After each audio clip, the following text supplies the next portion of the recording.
ডেমরায় আসিম পরিবহনে আগুন দিয়ে জীবন্ত মানুষকে পুড়িয়ে মারার ঘটনায় জড়িত ৩ আসামিকে গ্রেফতার করেছে Dhaka metropolitan police. Dhaka metropolitan পুলিশের counter terrorism and transnational crime ইউনিটের স্পেশাল অ্যাকশন গ্রুপ বিভাগের anti illegal arms and canine team. আগুনের ঘটনায় আসামিদের ব্যবহৃত গাড়িও জব্দ করা হয়। গ্রেপ্তার আসামিরা হলেন ঢাকা মহানগর দক্ষিণ ছাত্রদলের সাবেক সহসভাপতি নুরুল ইসলাম মনির ওরফে মনির মুন্সি, নারায়ণগঞ্জ মহানগর যুবদলের সদস্য সচিব মোহাম্মদ শাহেদ আহমেদ এবং মনির মুন্সির ব্যক্তিগত গাড়ি চালক মাহবুবুর রহমান সোহাগ। শনিবার দুপুর ১:৩০টার দিকে রাজধানীর মিন্টু রোডের ডিএমপির সেন্টারে আয়োজিত এক সংবাদ সম্মেলনে এসব কথা জানান ঢাকা মেট্রোপলিটন পুলিশের অতিরিক্ত কমিশনার ও সিটিটিসি ইউনিটের প্রধান মোহাম্মদ আসাদুজ্জামান।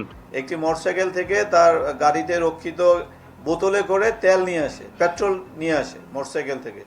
সে নিয়ে পুনরায় তারা ওই বাস স্ট্যান্ডে যায়। আপনারা ভিডিও ফুটেজে দেখতে পাচ্ছেন যে বাস স্ট্যান্ডে গিয়ে একটা নিরাপদ দূরত্বে তারা বাস থেকে নামে এবং দুইজন মনির মুন্সি এবং তার সহযোগী আর তার বন্ধু শাহেদ দুইজনে ওই বাসের কাছাকাছি যায় এবং সেখানে ড্রাইভারের সিটের পাশে একটি গ্লাস খোলা ছিল।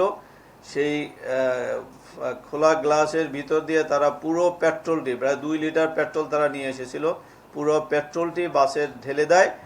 মনির মুন্সি ঢালে এবং তার সহ শাহেদ তাৎক্ষণিক ওই ম্যাচ দিয়ে, ওই দিয়াশলাইয়ের কাঠি দিয়ে আগুন লাগিয়ে দেয় এবং আপনারা দেখেছেন যে মুহূর্তের মধ্যে পুরো বাসটি আগুন ধরে যায়।